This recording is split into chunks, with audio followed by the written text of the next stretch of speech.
Ini mumpung saya ada anggota Dewan Perwakilan Rakyat dari setengah oposisi. PDIP kan begitu ya, bukan oposisi penuh, setengah oposisi. Karena ya, yang gas kemarin mendukung kan ya, kepulangan dari presiden. Coba mungkin Bapak bisa memberikan insight yang berbeda ya, karena saya tahu beliau ini selain beliau jadi seorang profesor, kemudian anggota dewan, dan jelas beliau ini berangkat dari rakyat kecil ya, dari nelayan, anak nelayan yang sekarang jadi bisa mobilitas vertikal jadi seorang profesor dan seorang elit politik di Indonesia. Silakan, Prof. Indah. Bismillahirrahmanirrahim. Assalamualaikum warahmatullahi wabarakatuh. Salam sejahtera untuk semua. Saya datang ke sini persis asumsi saya terpenuhi ya, bahwa semua kita yang hadir, Pak Antoni Budiawan, seperti yang diungkapkan oleh Sobil Bed ya, bahwa dimanapun posisi kita, entah itu di dalam pavilion atau outsider, itu kita sama punya nalar itu bahwa ingin negara ini cepat maju, makmur dan berdaulat gitu. Nah, cuman saya masuk guru besar di IPB, jadi insya Allah saya objektif gitu ya. Itulah barangkali terlepas dari begitu banyak kekurangannya seorang Megawati ya, dia memposisikan diri sebagai partai penyimbang. Singkat cerita 23 September tahun 2024, waktu beliau mendapat honoris causa dari Uzbekistan dan diundang di Petersburg, saya waktu itu Pak Zaki Makarim menyarankan agar Bu Mega itu cepat menerima Pak Prabowo, Pak Marwan itu. Waktu itu diskusi malam tuh, ada Ahmad Basara, ada Sikoni, ada juniornya Pak Tejo itu, Bu Mega nggak beberapa meja tuh Pak Abraham Samad. Lalu apa gunanya kita pemilu? Apa gunanya demokrasi kalau semua partai masuk di dalam gitu, nggak ada checks and balances. Dan that's I feel it sekarang itu. Jadi PDI kan by the way Pak Hensat ada 19% tuh di parlemen. Jadi apapun pendapat yang berbeda, Bang Zaki, itu kita seperti seperti tidak ada artinya. Tetapi itulah klaimnya seorang Megawati, partai ideologis, biar aja rakyat yang menilai. Kalau boleh saya buka dapur PDI Perjuangan, beliau benar-benar sangat mengharapkan di desa itu seperti waktu zaman Pak SBY itu, Pak Abraham Samad kan qadarullah in the last 3 years Pak SBY itu performanya benar-benar declining, dan waktu itu yang paling benar-benar PDI Perjuangan, Pak. Saya itu pendiri PKS, Pak. Jadi saya menyarankan orang, saya bilang kalian tuh harus turun PDI Perjuangan untuk konsisten. Kalau memang ada ketidakbaikan dan itulah demokrasi, ada checks and balances di luar dan panen. And then PDI hat-trick 2014 menang, 2019 menang, 2024 walaupun kemarin ditusuk oleh Arcok, oleh Jokowi gitu ya, tapi tetap menang. Nah, tapi kalau boleh saya informasi dari bukan partai penyimbang rakyat juga, saya kira kondisi ekonomi kita, mohon maaf Bang Zaki, fakta kerasnya itu sungguh sedang tidak baik-baik saja. Iya kan, adalah rumus dari ekonomi bahwa kalau negara berkembang, ingin maju makmur, ingin keluar dari middle income trap, pertumbuhan ekonomi itu harus 7%, Pak. At least itu, Pak Antoni. Sekarang 5% gitu ya. Iya kan, dan setelah kami analisis, teman-teman, penyebabnya itu 3. Pertama adalah, mohon maaf, inkompetensi dari sebagian besar pejabat tinggi negara. Banyak yang mismatch. Junior saya Menteri Kelautan Perikanan sering curhat sama saya tuh Bang Zaki gitu. Saya itu dari ITB dan berusaha di bidang IT gitu. So he wishes gitu ya, kalau tempatkan di Mutia Afif gitu ya. Jadi banyak sekali tidak the right person on the right place gitu. Dan itulah mungkin tadi Bang Zaki klaim kelebihan Pak Harto itu begitu. Kalau dalam Pak Harto itu model PU, Kementerian Pertambangan Energi, Perhubungan, Industri, mohon maaf, lihat data statistik 70% itu alumni ITB. Tapi kalau Menteri Kelautan Perikanan, Pertanian, Kehutanan, Pak Gatot Nurmantio, 75% itu alumni IPB. Itu tidak bermaksud untuk menonjolkan kampus per kampus, Mbak Usul ya. Tetapi itulah menghargai kompetensi, Pak. Lalu Mbak Usul, saya ingat pada sebuah hadis, kalau suatu urusan diserahkan kepada bukan ahlinya, dan tunggu satu curangnya, Pak. Saya bersetengah tahun jadi menteri Bang Jaki waktu zaman Gus Dur, Bu Mega, Bung Habil yang mendampingi saya nih. Saya nggak bisa bayangkan kalau jadi menteri nggak tahu pameran batubara tentang sektor itu. Pasti polisinya itu kayak layangan putus tuh. Begitulah kira-kira. Jadi itu penyebab pertama menurut saya mistik dari Pak Prabowo dengan segala macam hormat itu banyak misprises gitu ya. Kemudian yang kedua adalah mengenai super gubernur kementerian dan hampir semua menteri punya wakil menteri. Saya tahu persis 90% menteri dan wakil menteri Pak Sunarko itu kayak matahari kembar itu yang membuat very slow gitu ya. Ya, dan untuk informasi aja kita semua tahu bahwa Amerika negara dengan 370 juta penduduk tuh menterinya hanya 14 bukan? Si Cina yang 16, kita 49 plus wakil menteri berapa itu? Jadi itu juga membuat menghambat pertumbuhan ekonomi kita, tambah badan, tambah staf khusus, tambah setiap ada masalah membentuk apa namanya satgas. Jadi kayak nggak ada dirjen segala macam. Jadi itu. Yang berikutnya adalah hampir semua menteri gitu ya, dirjen, kemudian orang-orang sekitar presiden misalnya ikut cawe-cawe itu, ikut bisnis di situ. Jadi ada barrier to entry. Begitu banyak investor asing yang kredibel datang saya, Rahmin, kamu lihat nggak? Tahun 2008 sampai sekarang ada 50 pabrik dari Cina, Bung Habil, yang pindah ke ASEAN karena permusuhan antara Amerika dan Kenya dengan China. Jadi memindahkan. Berapa yang masuk Indonesia? Zero itu. Mostly goes to Vietnam gitu ya. Jadi itu membuktikan bahwa iklim investasi kita memang brutal. Belum ada premanisme dan seterusnya gitu ya. Dan itulah sebab-sebab dan tadi kebijakannya menurut saya banyak yang blunder Pak. Dengan segala macam hormat, MBG kalau secara dasarnya udah betul, tapi implementasinya jauh menyimpang, Bang Jeki itu. Bang Jeki saya kira tahu bahwa setiap yang punya SPPG itu setiap bulan beruntung 150 juta. And then satu paket yang 10.000 realitasnya paling 8.000, itu yang menyebabkan kualitas makanan menjadi buruk. Saran saya pertama dulu ke Pak Hashim gitu ya, Pak Hashim Abdinya, Pak MBG bagus tapi jangan diproyekkan. Maksud Prof gimana?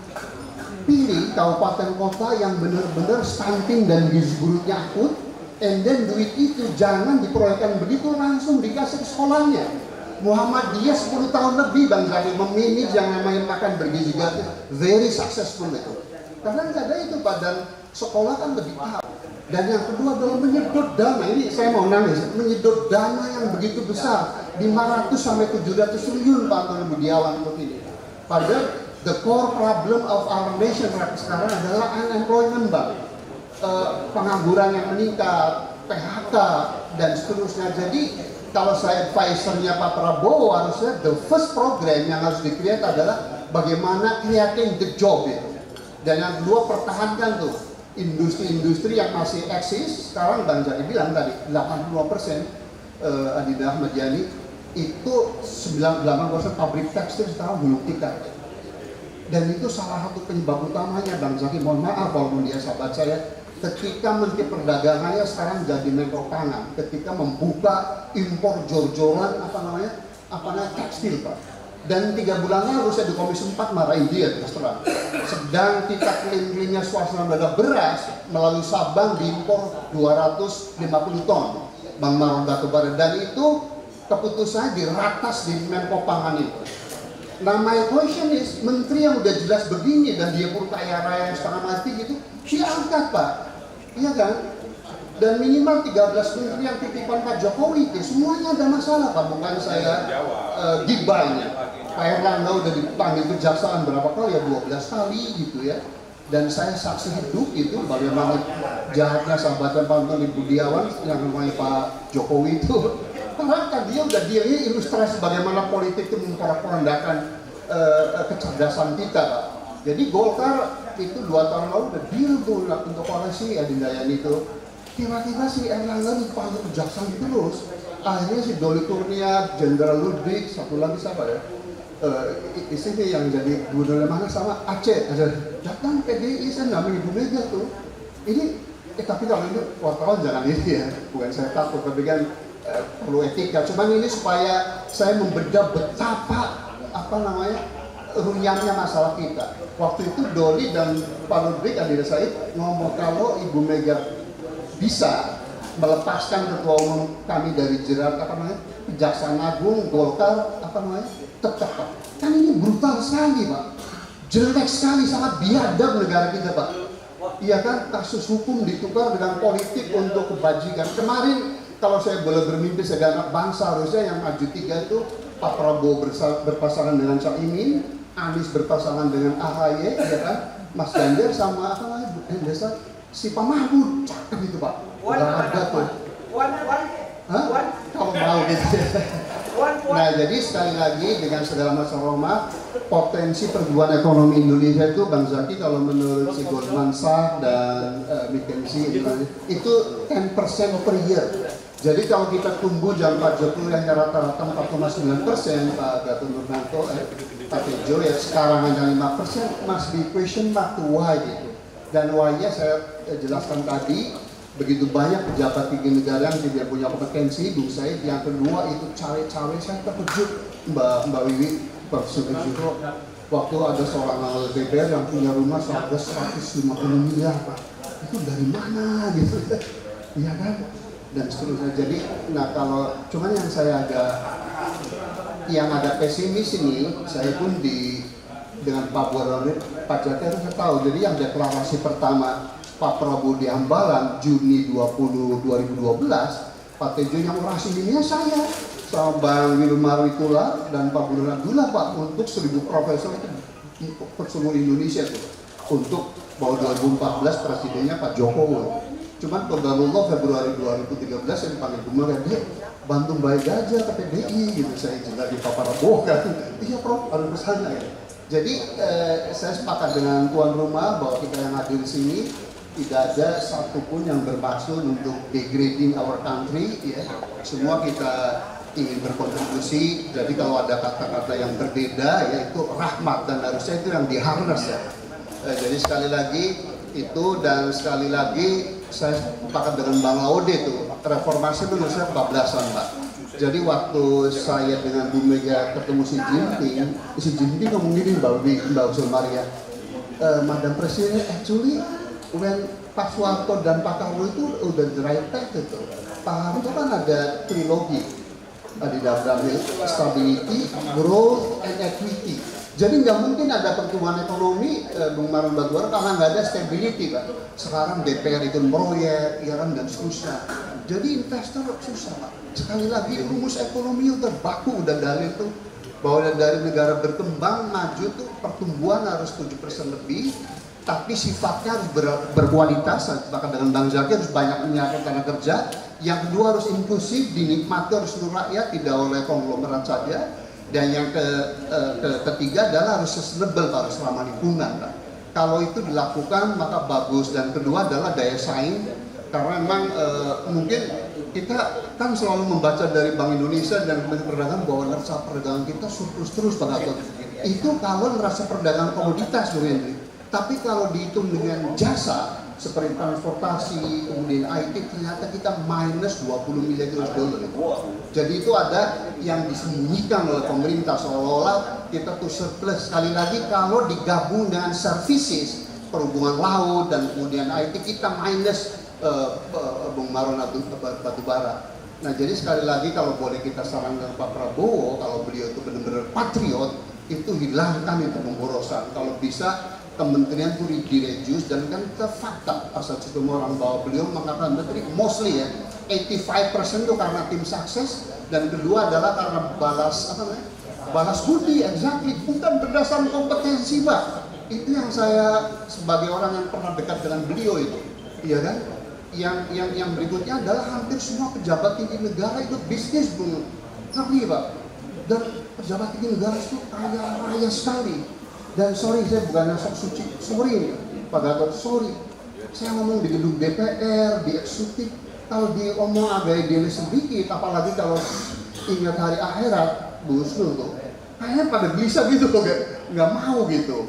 Nah itu yang mungkin harus kita bantu tuh, negara moralitasnya udah pada titik nadir Pak, semua hampir munafik ya, dan hampir nggak ada yang percaya akhirat itu. Iya, Pak. Saya kalau Ampun. jadi itu yang insight dari, walaupun saya di partai penyimbang, tapi insya Allah saya masih objektif ya. Jadi kalau kita cuman terakhir nih, tapi ini jangan di TV ya, karena ini kan pengakuan pribadi. Pak Burhan mengalami kesulitan Pak sebagai ketua Dewan Pakar. Saya 3 minggu lalu diundang ceramah di BA Center bersama si siapa yang wakil gubernur B itu si Mizwar siapa? Mirza ya Pak. Dan beliau komplain ke saya, susah kan ketemu beliau tuh. Jadi yang bisa akses ke Pak Prabowo hanya 3 orang tuh. Pertama adalah Pak siapa namanya yang sedang sekap nih. Saya pura-pura nggak tahu, padahal kita tahu persis. Dan itu mungkin titik the root cause of hancurnya negara ini, si Teddy itu. Saya kira Bapak dan Ibu tahu ya apa ya maksud uluran saya. Yang kedua adalah melalui Pak Dasko Pak. Dan kita tahu Pak Dasko bagaimana Pak. Semua yang sakit uang Pak. Orang itu uang. Dan yang ketiga katanya itu melalui ipar saya, dia kan istilah orang Cirebon, Pak Syafiq Samsudin, orang Bugis.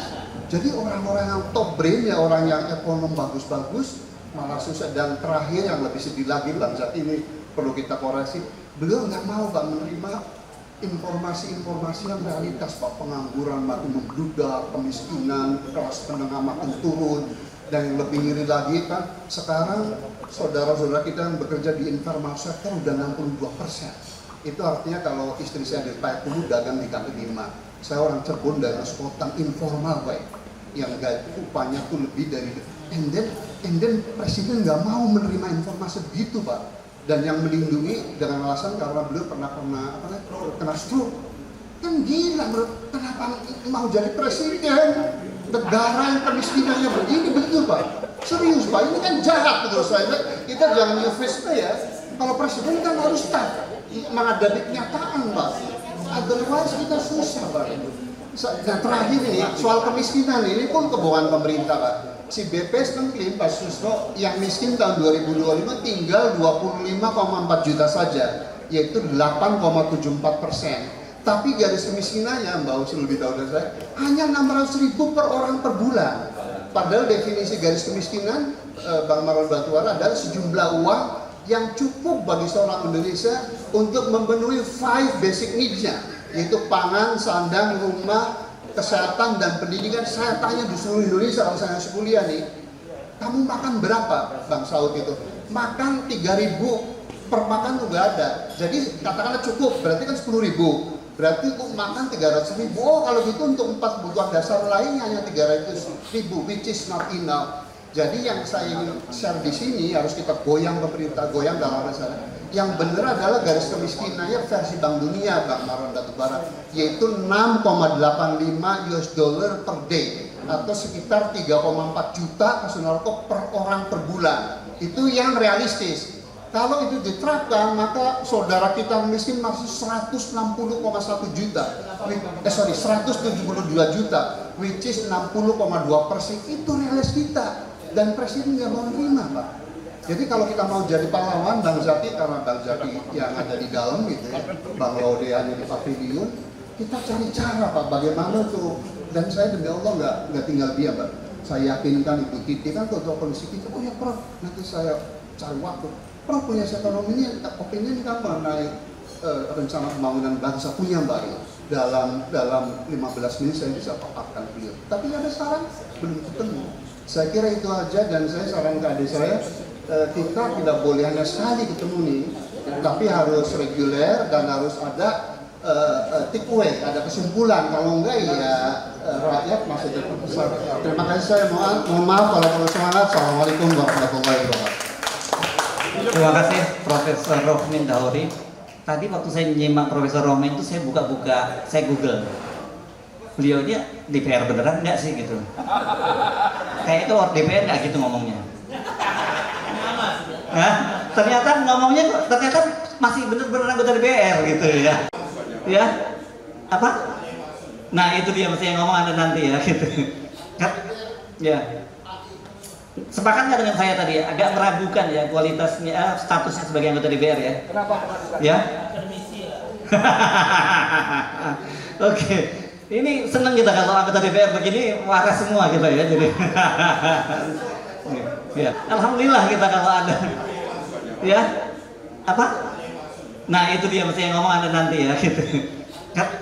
Ya. Sepakat nggak dengan saya tadi? Agak meragukan ya kualitasnya, statusnya sebagai anggota DPR ya. Kenapa meragukan? Ya. Oke. Ini senang kita kalau anggota DPR begini waras semua kita ya, jadi